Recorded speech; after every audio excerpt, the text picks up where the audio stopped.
soberana voluntad. Gracias te damos por haber elegido este lugar donde nos reuniremos en los próximos días y seguramente que creceremos. Tenemos la certeza de que muchos más se van a añadir a la iglesia y confesarán que Jesucristo es el Rey de Reyes, Señor de Señores y el Salvador del mundo. En este momento tan especial, donde tú has bendecido a una madre y a sus hijos, nos alegramos juntamente con ella, porque un día te conocieron y tú hiciste milagros en sus vidas. Amén. Bendice, Señor, también este otro programa que vamos a tener. Ahora, por tu palabra, que el Espíritu Santo nos ayude a interpretarla. Oramos y nos entregamos a Jesús. Amén. Amén. Abramos nuestras Biblias en el libro de Juan o San Juan. San Juan, el capítulo 9, el verso 34. San Juan, el capítulo 9, el verso 34. La Escritura dice lo siguiente en el libro de San Juan 9:34. Y ellos replicaron: en pecado eres nacido todo, y nos quieres enseñar a nosotros.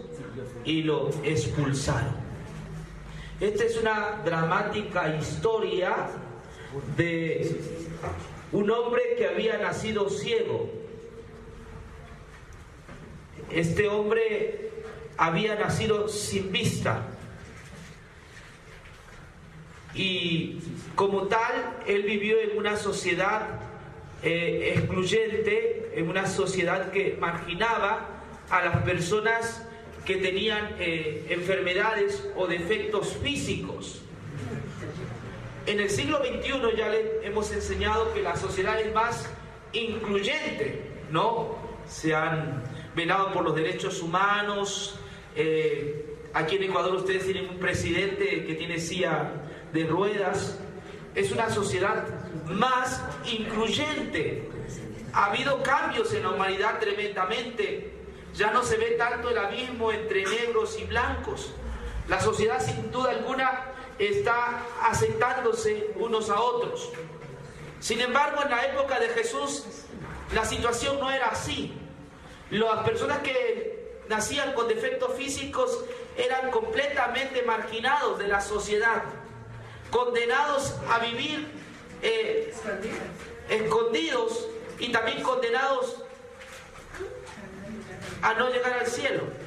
Tampoco podían participar de los servicios cúlticos. Este ciego, la Biblia no nos menciona su nombre, pero ya era grande y había estado muchos años sin vista.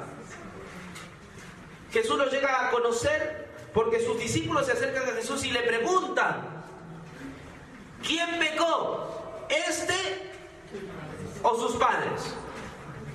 Esa es la pregunta filosófica en esa época de discusión. ¿Quién pecó, este o su padre? Porque se creía que las enfermedades son producto del pecado de las personas, que Dios, a una persona que nace con esas desventajas, es porque Dios le está castigando, porque seguramente pecaron sus padres. Entonces, como Jesús sabía todo, le hace la pregunta clave: ¿quién pecó, este o sus padres? Y esta palabra "este" es una palabra también excluyente, ¿sí? Es decir, los discípulos ni siquiera eran humildes. Aunque estaban con Jesús, no tenían humildad. Participaban de la creencia de su época. Este o sus padres. ¿Y cómo podía haber pecado si nació ciego? ¿En qué momento pecó? Los judíos tenían la respuesta a las mayores preguntas. Y ellos creían que en el vientre de su madre habían criaturas que eran tan ofensivas y repugnantes, malignas, torcidas, que aún en el vientre de la madre la criatura podía cometer algún acto pecaminoso. Inclusive en el vientre de la madre se podía cometer adulterio. Quizás este muchacho deseó en su vientre a su madre. O quizás tuvo un enojo y puñeteó a su madre. Entonces Dios, al ver ese acto, dijo: qué horrible ser humano, así que lo voy a castigar y maldito va a ser, no va a haber más. Entonces esa es la creencia en que este había pecado. O también sus padres cometieron algún pecado terrible. Entonces Dios dijo: estos son malos padres, me voy a pagar con su pobre hijo y le voy a hacer que nazca ciego. Cuando le preguntan a Jesús, ¿saben cuál es la respuesta de Jesús? No pecó ni sus padres, sino que esto se hizo para la gloria de Dios. Dios va a ser glorificado. Y quiero decirte una cosa más. ¿Sabes cuál es el problema de los seres humanos y por qué a veces nos afecta a nosotros la psiquis? Muchas personas sufren de neurosis o neuritis también. Esto es conocido como la tortura mental, ¿no? Hay personas que tienen lo que se llama su diálogo interno. Entonces ellos andan por la vida siempre hablando con su diálogo interno. Y el diálogo interno es generalmente cosas negativas. Entonces tú eres una persona que se tortura, una tortura mental, que no te deja estar en paz, que no te deja vivir.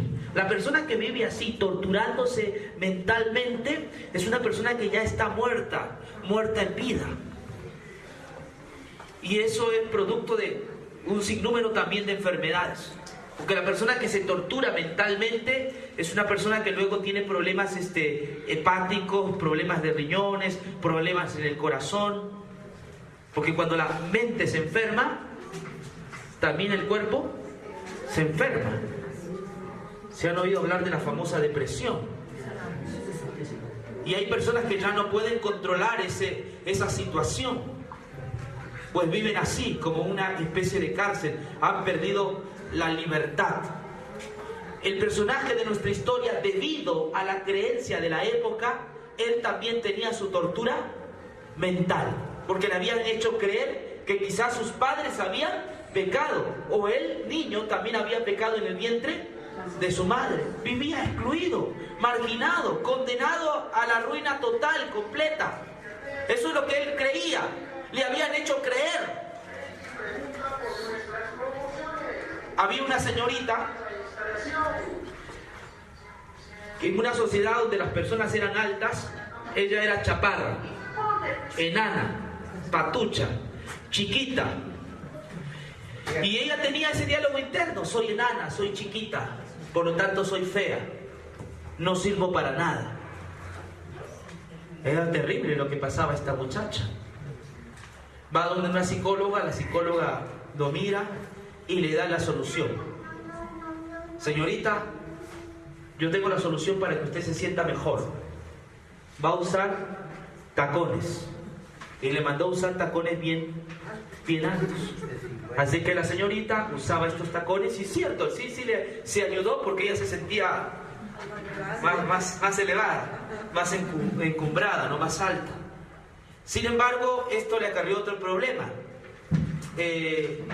No podía ir a la playa, porque la playa involucraba quitarse los tacones y todo el mundo se iba a dar cuenta que era chata, que era chaparra. Y hacía un montón de cosas para no ir, o pretexto para ir a la playa, y no iba a la playa. Decía que le hacía mal el mar, el sol, ¿sí? Sin embargo, ya esto no le podía dejar respirar, ya le causaba más depresión. Entonces esta señorita vuelve a visitar a otro psicólogo. A ver, porque ya no puedo, estoy deprimida, no sé cómo vivir. Entonces el psicólogo, cuando lo ve y sabe el problema, le dice: tú eres enana, tú eres chaparra, tú eres chiquita. Pero doctor, ¿qué me está diciendo? Yo he venido para que usted me ayude. Por supuesto, yo le voy a ayudar y le tengo que decir la verdad. Y ella al fin pudo encontrarse con sí misma y pudo aceptarse y llamarse así a sí misma. Así que dejó los tacones y recuperó su autoestima, su valor, y ya no tenía problemas de andar así. Hermanos, a veces somos dañados por la sociedad. La sociedad, algunas personas nos margina. En los tiempos de Cristo era aún peor nacer de esta manera. Pero Jesús había dicho que este ciego había nacido para la gloria de Dios. ¿Sabes qué día hizo el milagro? Fue el Shabbat, fue el Santo Sábado. Y este milagro es interesante porque Jesús lo hace a propósito en sábado. Él podría haber elegido un miércoles, un jueves para hacer el milagro, pero Jesús quiere siempre dar lecciones a sus discípulos y a la gente. Jesús era una persona no tranquila, ojo, no vaya a pensar que era tranquila, era manso, pero también sabía llegar al corazón. Y cuando tenía que hablar, hablaba. No es que era un renegón, pero a través de sus lecciones o historias, él podía convencer a su auditorio de lo mal que estaba. Y en esta oportunidad, adrede, sana a este ciego el sábado. Y había una fiesta enorme. En Israel se reunían 300.000 personas cuando habían fiestas. Imagínense la cantidad de personas. Pero algunas cosas que Jesús hizo que yo no haría. Pero Jesús, ¿no? Aparte de hacer el sábado, de sanarlo, Jesús escupe en tierra. Y dice el texto bíblico que hace lodo. Está trabajando. Escupe y hace lodo.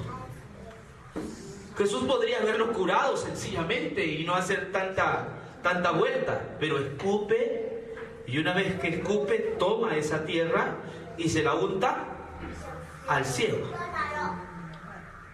Además de eso, le dice al ciego: vete al estanque de Siloé. Es decir, le hace dar una caminata y encima un chapuzón. Tírate en el estanque de Siloé. Lávate en el estanque de Siloé. Tanta pirueta, tanta vuelta, tanto trabajo, tanto drama. ¿Acaso Jesús no tenía el poder para sanarlo? Sí tenía el poder, mis hermanos. Era suficiente su palabra. Ve, y él veía, porque era Dios. Sin que él, cuando hizo los cielos y la tierra, fue así. Sí, fueron sus palabras. Él mandó, dice la Biblia, y existió. Él dijo que haya el sol y hubo el sol. No es que con su mano la hizo, simplemente él hizo eso y podía hacer con el ciego de la siguiente manera, como lo había hecho siempre en otras ocasiones. Pero como era sábado, él quería dar una gran lección a la gente recalcitrante, a los que excluyen, a los fanáticos, a los extremistas. Siempre Jesús da lecciones. Oh maravilla, el ciego se va a lavar y viene viendo. Amén. Esto no es sino para la gloria de Dios. Aquí va mi reflexión. Nunca te preguntes ¿por qué? ¿Sabes qué? Ese drama del por qué tortura a muchas personas. En el mundo hay millones de personas que viven torturándose y torturándose y torturándose. Y haciéndose esta maldita pregunta: ¿por qué? ¿Por qué a mí? ¿Por qué a mí? Yo conocí a una señora que vivió con el por qué 20 años. 20 años de ser infeliz. 20 años preguntándose por qué su hijo había muerto. Y ella se preguntaba: ¿por qué a mí? Hasta que un día le dije a esta estimada señora: no se preocupe por el por qué, sino por el para qué. Cuando uno deja el por qué, el para qué es funcional. El para qué tiene sentido. Para que la gloria de Dios se manifieste, para que la gloria de Dios se revele. Ahora, cuando este ciego recibió la vista, las escrituras nos dicen que las personas de la política religiosa o los policías de la moral de esa época, en lugar de estar felices por la sanación del ciego, ellos comenzaron a cuestionar: ¿y cómo te curó? ¿Y en qué día te curó? ¿Y cómo te puso? O sea, todos los detalles para agarrar el manual y y borrar. Y entre ellos decían, ese hombre no puede ser de Dios, porque si fuera de Dios no transgrede la ley. Lo hace todavía en sábado, está transgrediendo la norma, no procede de Dios. Y otros decían, no, ese hombre tiene demonio. Y voy a decirte así la verdad. Para Dios es más importante un ser humano que la norma. ¿Sí? Dio a su único hijo para salvarte.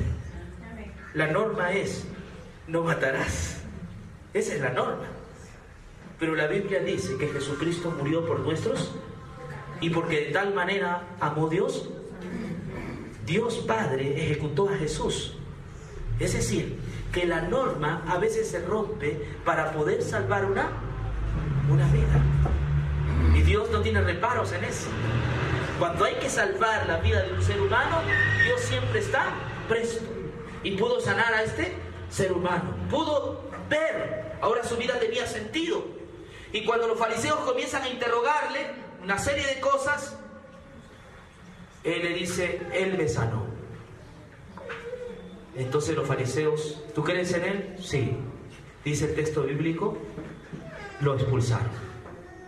Hermanos, en esa época ser expulsado en la iglesia era quedarse sin sentido, quedarse sin identidad. Yo creo que hasta ahora es así. Hasta ahora es así. A ti te expulsan de un lugar donde tú has dado tu vida, donde te has sacrificado, donde tú has dado tus aportes, donde tú has tenido amigos, y aquí de la noche a la mañana te saquen, hermano querido, eso sí afecta de alguna manera psicológicamente, quieras o no quieras. Y muchos de nosotros hemos tenido ese factor psicológico. ¿Estaremos en la verdad?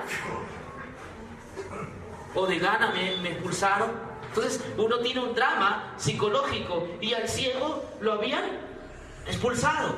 Se había quedado sin iglesia. El texto es claramente sin iglesia. Ahora, ¿dónde se iba a congregar? ¿Quiénes iban a ser sus amigos? Era terrible el caso o el drama que estaba pasando el ciego. Fue en ese contexto que Jesús, para darle un mensaje de consuelo y de verdadera esperanza, Jesús le cuenta esta parábola a todos sus discípulos y a él mismo, que está en Juan 10. Miren lo que dice la palabra de Dios. Entonces Jesús dijo, os aseguro que el que no entra en el redil de las ovejas por la puerta, sino que sube por otra parte, es ladrón y asaltante. Pero el que entra por la puerta es el pastor de las ovejas. A este el portero le abre y las ovejas reconocen su voz. Llama a sus ovejas por nombre y las saca del redil.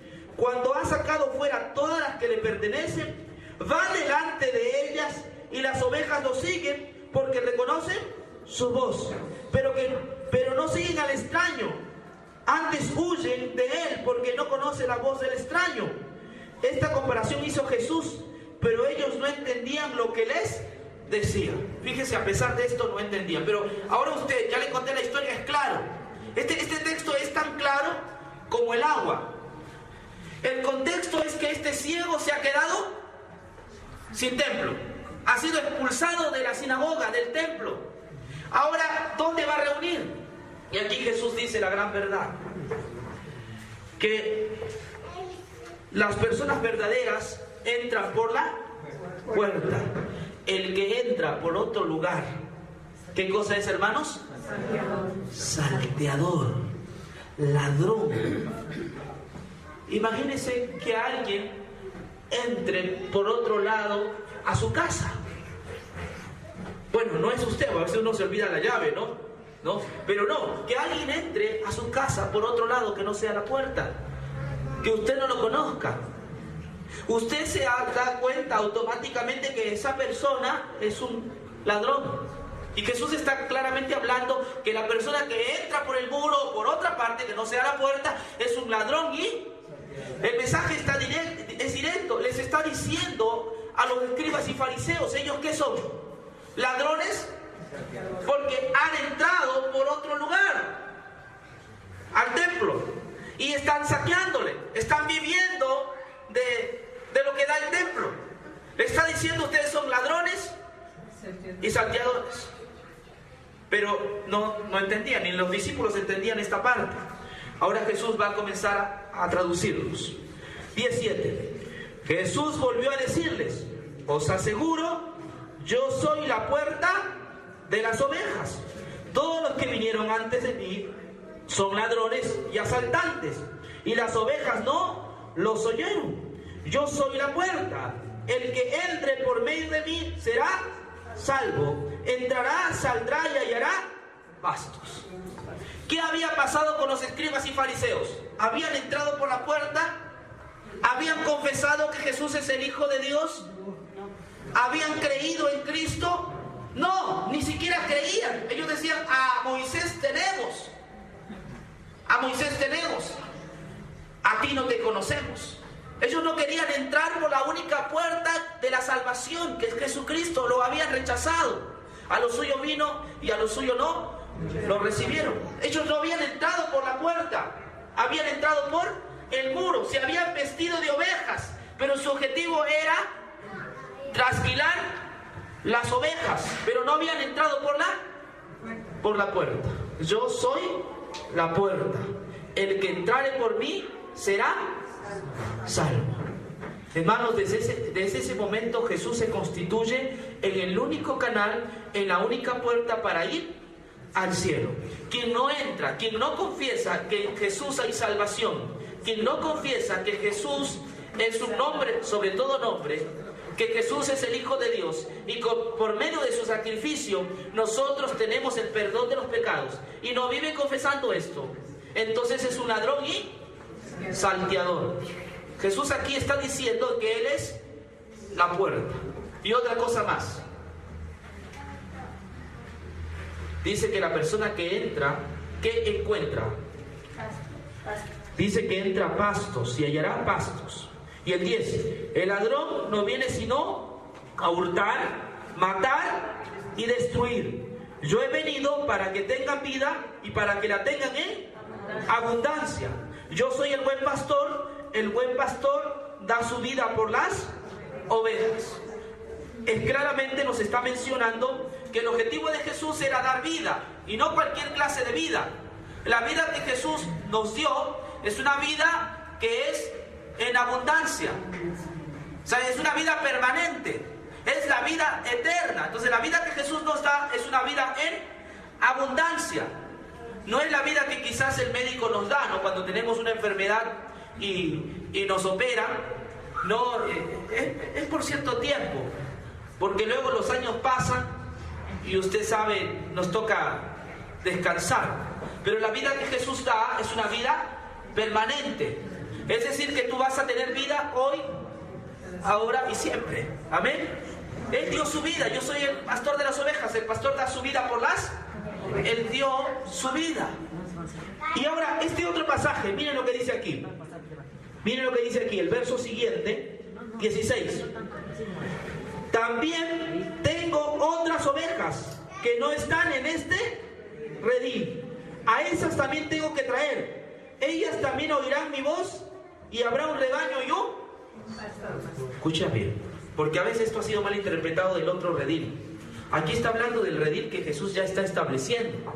En ese redil ya no pertenecía al templo judío, porque no se olviden que el ciego había sido expulsado. No, había sido expulsado, fue quitado de los judíos. Entonces, él está hablando del redil que él estaba estableciendo. Él es el pastor. Por lo tanto, también, ¿el redil de quién es?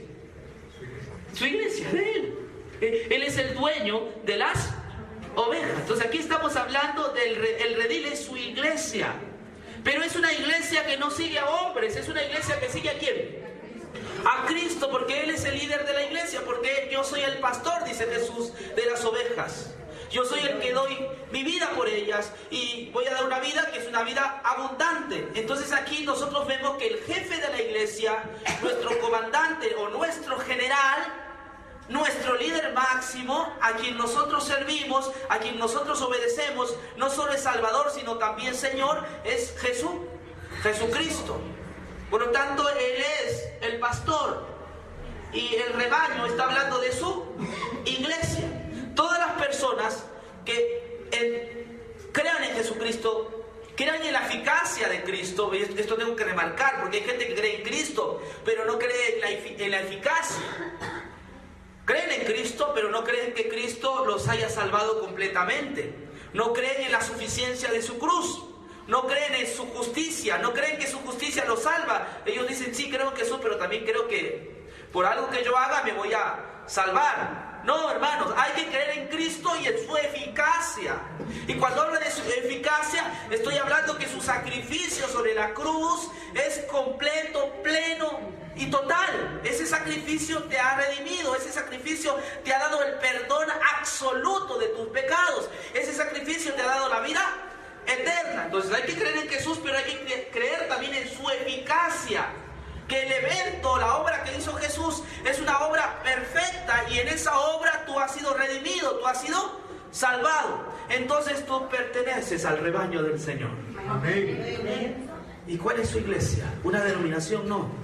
Toda persona, que no importa en qué país esté, así se reúna en un cerro, así se reúna en la selva, en una casa de choza, así se reúna al lado de una ladera, pero esas personas que se están reuniendo y creen en Cristo y en su eficacia son parte de su iglesia.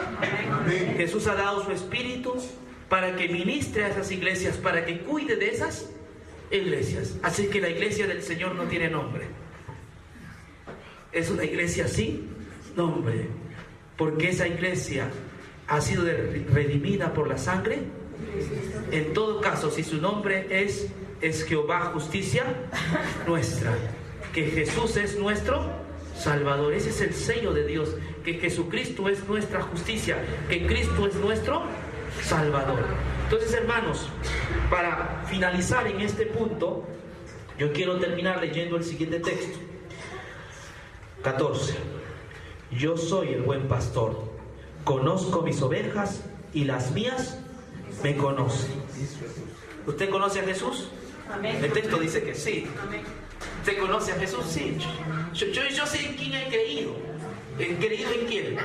En Jesús. ¿A quién sigues? A Jesús. Entonces, Él nos conoce y tú también lo conoces. Yo creo que a nosotros no hay nadie que nos engañe, a lo menos que nos apartemos de Jesucristo.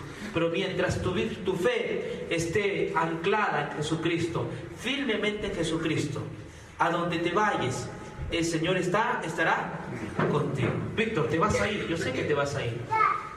Amén. Pero allá donde estés, el Señor Jesucristo estará contigo. El Espíritu Santo va a dirigir tu vida. No dice la palabra, yo estaré contigo a donde quiera que tú vayas. A veces tenemos miedo a los desafíos, o a tierras lejanas o diferentes. Pero los cristianos tenemos que entender que la promesa de Dios es que Él estará con nosotros todos los días hasta el fin del mundo. Él va a estar con nosotros, no nos va a desamparar. Y también es preciso decir, en este nuevo desafío que empezamos aquí en el sur de la capital, hermanos queridos, el Señor estará con nosotros. El hecho de que el norte se vaya ya también es la voluntad de Dios. Dios sabe por qué suceden las cosas. Dios sabe qué es lo mejor para su iglesia. Entonces Él siempre está al control, Él está siempre pendiente de nuestras vidas. En el cristianismo las cosas no suceden por la casualidad. Todo es para la gloria y honra de Dios. Hermanos, querida iglesia, sinceramente que el Señor los bendiga y que pronto podamos encontrarnos con nuestro Señor Jesucristo cuando Él venga por segunda. Amén.